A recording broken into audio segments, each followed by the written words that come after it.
د انسانیت په بنیاد وته پرېښودی شي دا پیسې، د انسانیت په بنیاد وته پرېښودی شي.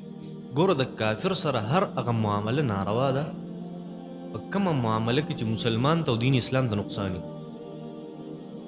خیال مو دې خبرې ته د کافر سره داسې معامله که هغه یهودي دی که هغه عیسائی دی که هغه هندو دی که هغه سیک دی که هر څوک دی، خو داسې معامله ورسره ناروا ده چې بله اوس مسلمان ته تکلیف یې د وجې یا اسلام ته تکلیف یې د وجې.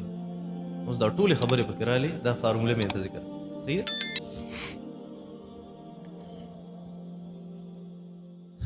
د کومو کسانو عمر چې د 40 کالو نه کمی نه هغوی د مور سره او د خور سره او د ښځې سره عمرې له پرېږدي او حج له، که داسې نه نو نه پرېږدي. دلته چې کوم ویزو والا او ایجنسو والا دي د هغې ګروپونه د پردو زنانو سره جوړ کړي، دا غیر محرم او غیر رشته داري او هغوی ول رشته داره کي. نو په دې صورت کې حج او عمره کېږي که نه؟ او حج او عمره کېږي، خو صرف دونه دروغو ګناه به ورته میلاویږي، دروغو ګناه ورته میلاویږي، نور حج او عمره په دې باندې څه اثر نشته دی. ښه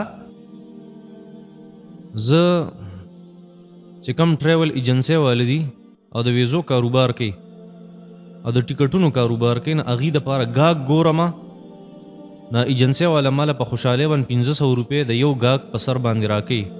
داسې کول درست دي او دا پیسې اخیستل جایز دي که نه؟ بالکل جایز دي، دا کمیشن دی. ښه ته وله ګاګ پیدا کړې، بس د هغې خپل محنت ته پیسې هلي، هغوی په خپله خوښه درکړه.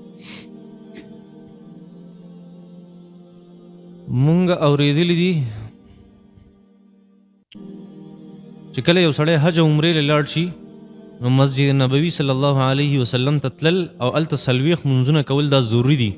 که یو سړی داسې ونه کړي نو دی ګناهګاري که نه؟ دا لومبۍ خبره چې یاره یو سړی حج عمرې لاړ شي، نبي علیه السلام وفرمیل څوک چې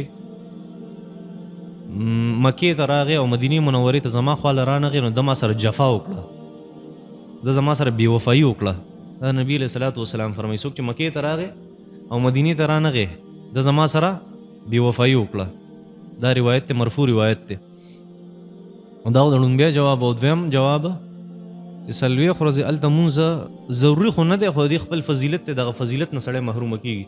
او فضیلت دا دی چې هلته سړی 40 منځونه پوره کړي په مسجد نبوي کې. نبي علیه السلام فرمایل، حضرت انس رضی الله تعالی عنه روایت ته، نبی علیه الصلاة والسلام مبارک فرمایل کم سړی چې هغه 40 ورځې په مسجد نبوي کې 40 منځونه وکړي، 40 منځونه هغه برابر کړي، نه الله جل شانه د منافقت نه ساتي، منافقت نه ساتي. ښه او داسې روایتو کې راځي چې د عذاب نه بری کوي الله جل شانه.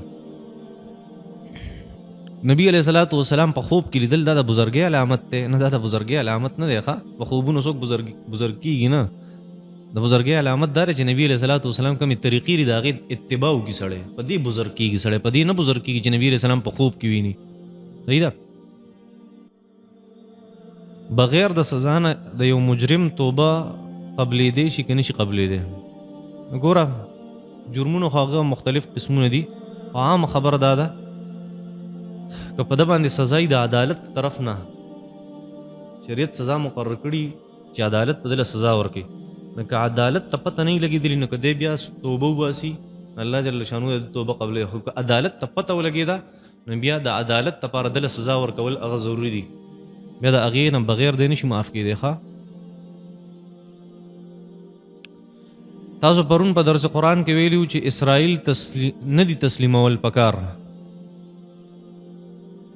او دا خبر هم ذکر کړه چې دې نه مخکې کم یهودیان مونږ تسلیم کړي دي امریکا او برطانیا، نو هغوی نن نه پورې مونږ ته نقصان راکړی، څه فایدې نه ده راکړي، نو ځکه تسلیمول نه دي پکار د یهودیان او اسرائیل. خو دا خبره درسته نه ده، ځکه چې یهودیان خو مونږ له ډېر ارڅه راکړي سهولیات، فیسبوک، یوټیوب وغیره، د هغې نه خو مونږ ته ډېره فایده ده. فیسبوک هم راکړی دی، یوټیوب هم راکړی دی، او پولیو هم راکړي. څه پولیو هم راکړي. یو سړی دی که نه، هغه له څوک په جام کې روح افزا شربت واچوي، او نیم ورته پکې زهر واچوي نو دا سړی به ستا مخلص وي. یو سړی تاله ډک جام شربت ترکي خو په هغې کې راته زهر هم واچوي دا ستا مخلص دی که مخلص نه دی؟ یو سړی داسې کار شوی و زموږ مثال داسې دی چې یو سړی بانګي وساتي بانګي که نه بانګي راوړي او بانګي ته ډېره غوسه وي او مخې پټ کړی ځان یې پټ کړی او دا بانګي نه دا بڼې مڼې وباسي ټولې او لغړي کي د سر نه خپو پورې مکمل یې صفا کي.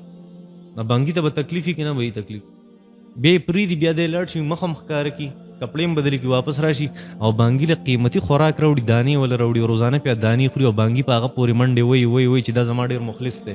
زموږ سره امریکې هغه لوبه وکړه دې سړي چې څنګه دې بانګي سره کړې ده. زموږ سره یهودو داسې لوبه کړې ده زموږ مثال د دقې بانګي دی چې اول تې بڼې وباسي او بیا پې ښه خوراکونه کوي. نو که یو بانګي سره څوک دا ظلم وکړي که نه او بیا ولې دانې ورکوي موږ به دا نه وایو چې دا د مخلص دی او دی ولې فایده ورکړه مخکې دې چمړه اړولې ده. صحیح ده. نو دا څه کې یوټیوب او فیسبوک او پولیو څه کې موږ له هغې قرضې هم راکوي خو دا مطلب نه دی چې هغې زموږ مخلص دی. دا مطلب دی چې دې موږ ته په ګبین کې څه میلاوي زهر میلاوي. او فیسبوک او یوټیوب تا ته ډېره غټه فایده ښکاري تا ته پته نشته چې نسل یې تباه او برباد کړو دې څیز داسې یې کو چې دا اوس جدا موضوع ده په دې نه ځم خوا. حضرت عیسی علیه السلام چې اسمان ته پورته شوی دی نو صرف د هغه روح هغه الله پورته کړی که روح او جسم دواړه پورته کړي او په دې باندې څه دلیل دی؟ روح او جسم دواړه پورته کړي الله جل شانو قرآن مجید کې آیت ته انی متوفیک ورافعک زتا چوتوم متوفیک وفا ستو یو سیس پوره کول متوفیک زتا پوره چوتوم ورافعک متوفیک زتا مکمل چوتوم وایي په دې باندې نو مکمل چوتول دی ته چې روح او جسم او دواړه چوت دغه دلیل دی په دې باندې صحیح متواتر احادیث موجود دي نبی علیہ السلام او اجماع امت هم په دغه دغه.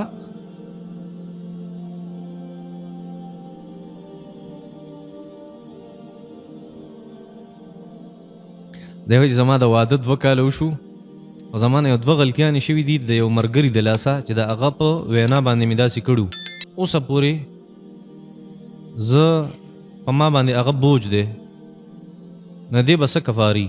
یوه چا راته ویلي چې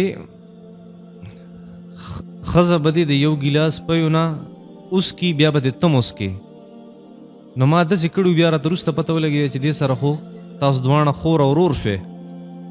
او دویمه خبره دا ده چې ملګري راته ویلي وو چې په ړومبۍ شپه د واده باندې به د ښځې په لوپټې باندې سرک دی او سجده به لګې 2 رکعته نفل به کې دا ضروري دي او هغه مانه ایر شوي وو.